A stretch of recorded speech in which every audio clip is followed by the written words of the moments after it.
This is Three Dog. How can I help?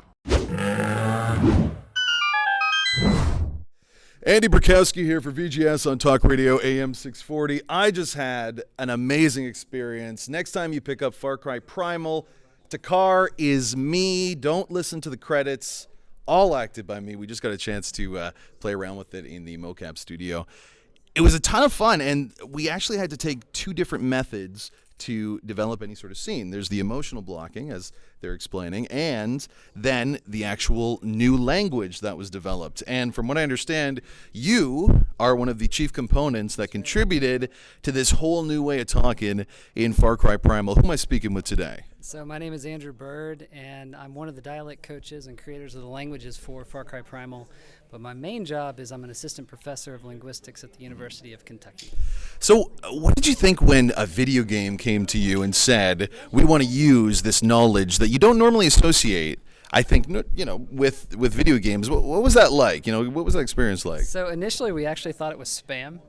Really? Yeah. We looked up the name of the guy who contacted me. Like, okay, he actually does work for Ubisoft. Yeah. But personally, I have been a gamer since I was 4. So you recognized who it was? In terms Oh of, yeah, the absolutely. And so for me, this is taking two of my greatest loves: my passion for Indo-European linguistics and ancient languages and video games, and putting them together it was awesome. What can you tell us? Give us a little bit of a short primer, because I know you got places to be, Sure. About the language that players will be experiencing in Far Cry Primal. So you, as the player character, Takar, Literally right? Takar speaks a language called Winja. And this is one of the languages based off of Proto-Indo-European, the source of languages like English, Spanish, and Hindi. There's another language in the game, though, called Izila. And Izila, or Hisilach, as they would say it, is actually Proto-Indo-European. Now, that's never subtitled. You never know what they actually are saying. Why is that? Well, because if you think about it as the player character, You right? would know, You would know. It's a different language. Now, there's some times where the scene would dictate where you would kind of understand it, and there's actually some interaction between Takar and the Queen Batari, the Queen of the Azila. But yeah, you just really wouldn't know what they're saying. From what we heard today with this great presentation, a lot of the communication that scientists believe during that time period wasn't done from spoken language. A lot to do with gestures and that kind of integration. How does that affect what you're doing to develop the language? Well, honestly, not too much. Really? Okay. No, So it's because a separate type of thing. Yeah, because we would certainly try to integrate the two, once we were on set. But really, what we're working with is our knowledge of Proto-Indo-European, and for especially Azila, we wanted to stay as true to Proto-Indo-European as we could.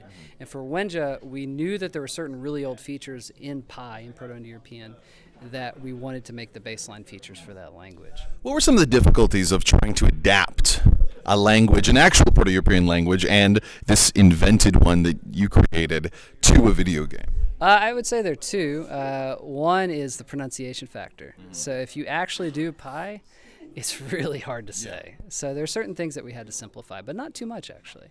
I think the main challenge was staying as true to Pi as possible while still having it be appropriate for the game, because a lot of times the words in Proto-Indo-European are a lot longer than what we have in modern English.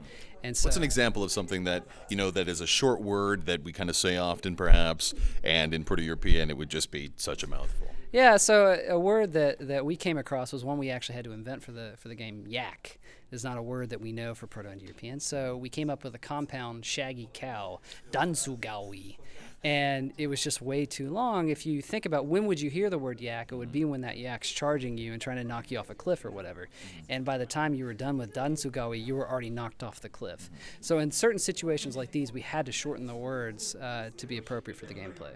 What were some of the, false assumptions that people would make about a Proto-European language, about these old languages that you think this game really kind of shines through? Because they brought in the experts. They wanted to make sure that it was true to course. What's something that we don't normally assume is common with these languages? I think a lot of people think that these types of speakers were primitive in their intelligence, right? That they weren't intelligent human beings as we are today, but we know that they were just as smart back then as we are today, in the sense of they had the same facilities up with the brain, right? And I think the game does a really good job at making it so that this is a realistic human population with cultural attributes and language and gestures and the whole shebang.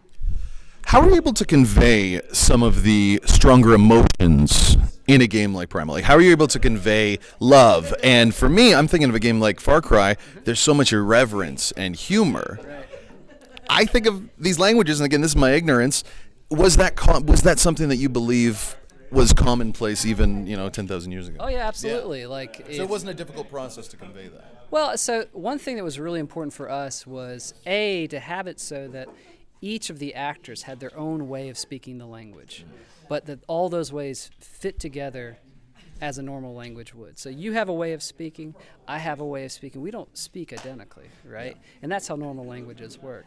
So oftentimes we would see that an actor like Cara Ricketts, who plays Scylla, so she would convey her words in a specific way, and if she is speaking normally, she would have longer pronunciations, but when she gets really angry, she would shorten her words and speak more like a commoner among the Wenja people. Really? Yeah, so there's little Yeah, no, it's fascinating because when you look at a language like this, the way you guys are obviously examining it is very historically. Yes. To see it played on screen, to see the words that you're creating and the actual lines played on screen, what was that for you as an academic in this field? What did it mean for you? Well, it's amazing because ours is a field that's really not well known. Most people don't know that a lot of the world's languages are related and that they go back to the same ancestral tongue, right? And so for me to make this mainstream is just absolutely fantastic. But on a personal level, when I heard Izila, so again, the language that's very similar to Proto-European, when I heard Izila spoken by Batari, so Deborah Wilson, for the first time, I almost cried because it's pie, right? This hasn't been spoken for 7, 8, 9,000 years, and there she is saying, a normal human sentence. It's beautiful. Amazing. Well, thank you very much for taking the time. We really do appreciate it. Far Cry Primal. Make sure you pick it up. Thanks again, Andy Burkowski, VGS Talk Radio, AM 640.